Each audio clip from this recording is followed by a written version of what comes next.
Hey guys, Gathering the Magic back again. Wanted to do a video on land since 1.75 just came out this week and just kind of show you my land strategy going forward, what I'm planning on doing with my land.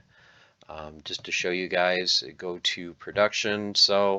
Altogether I have 20 plots, but the only ones I really have active are my main region 43. I've got 14 plots active and then 2 plots in 23. But for right now, I'm just concentrating on my 14 plots in 43. So you can see them here.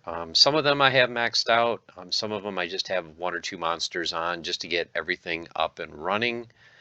As you can see here, I'm sitting pretty good for all of my different resources as far as I'm not going to be short anything, except for I'm going to be short just a little bit on grain.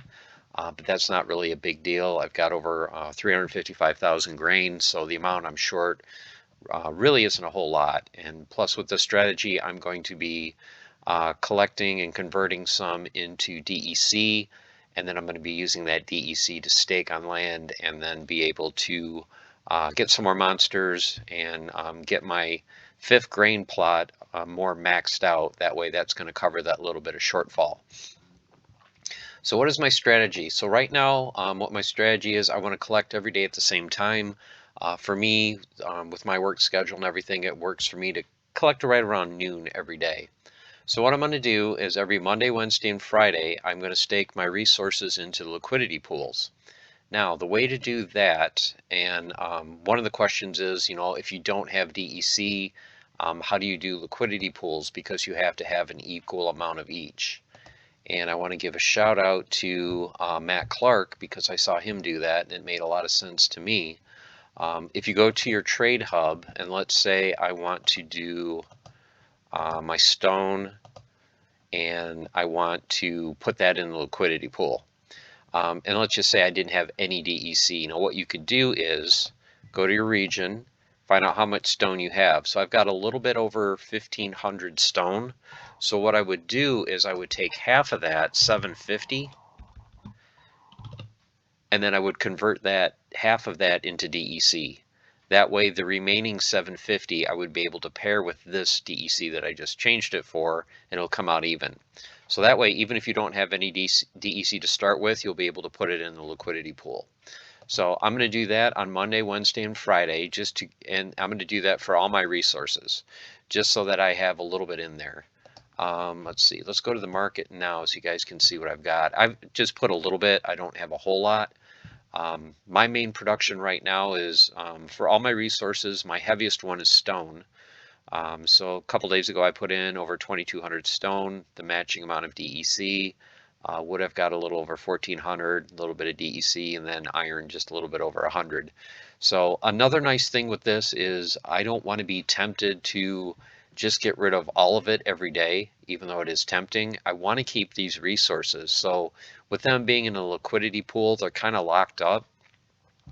I mean, you can take these out at any time, but I think if you do it within 30 days, there's some kind of a fee.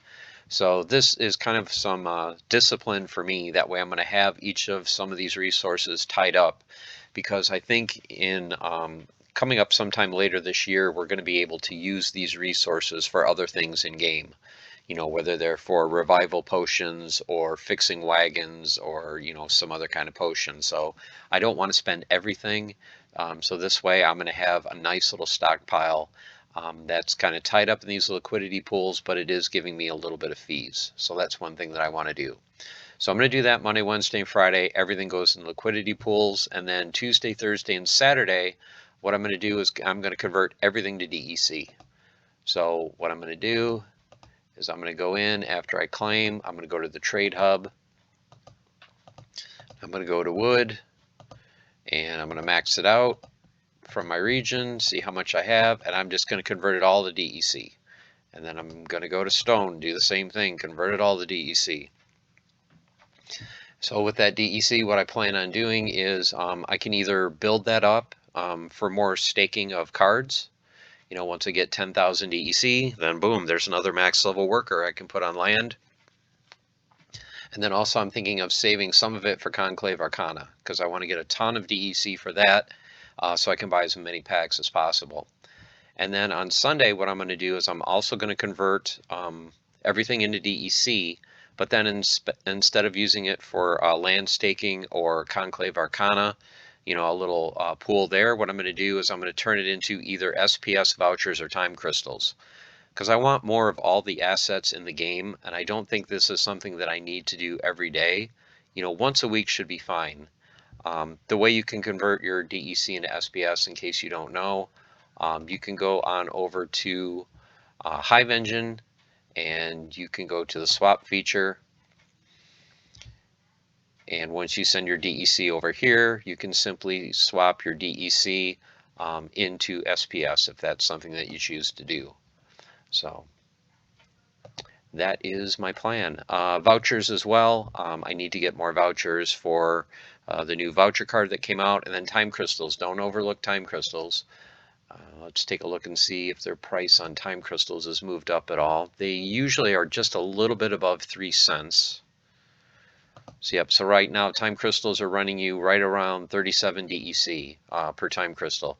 These are very good for, you know, if you want to swap from one building to another and you don't want to wait 24 hours. At some point, I think if you want to like upgrade your building and you don't want to wait for the upgrade, you can use time crystals to speed that up. They're probably going to be able to use in maintenance. It's one of those things that isn't really critical right now, but you do want to have a stockpile of them, you know, just for when the next phase of land goes live. So that is my plan for land. 3 days a week, put it into liquidity pools. Really the other 4 days a week, convert to DEC. 3 of those days, probably just save it up for, you know, 10,000 to stake another monster. And then on Sunday, I'll use it to get a little more SPS if I want. But more than likely, I'll probably just use it to pick up a couple vouchers or time crystals. So that is my plan. Wanted to share it with you guys. Hope you're excited for Land 1.75. I think, like I said, I'm sitting pretty well because I'm pretty well balanced. You know, with just having 14 plots, I'm able to manage them pretty well. I'm slightly short of grain, but I don't think I'll be short of grain too much longer. Once I get 1 or 2 more monsters on this 5th grain plot, that should be enough to offset the little bit that I'm short. So hope you guys are doing well. Sunday should be the next episode of the Market Watch.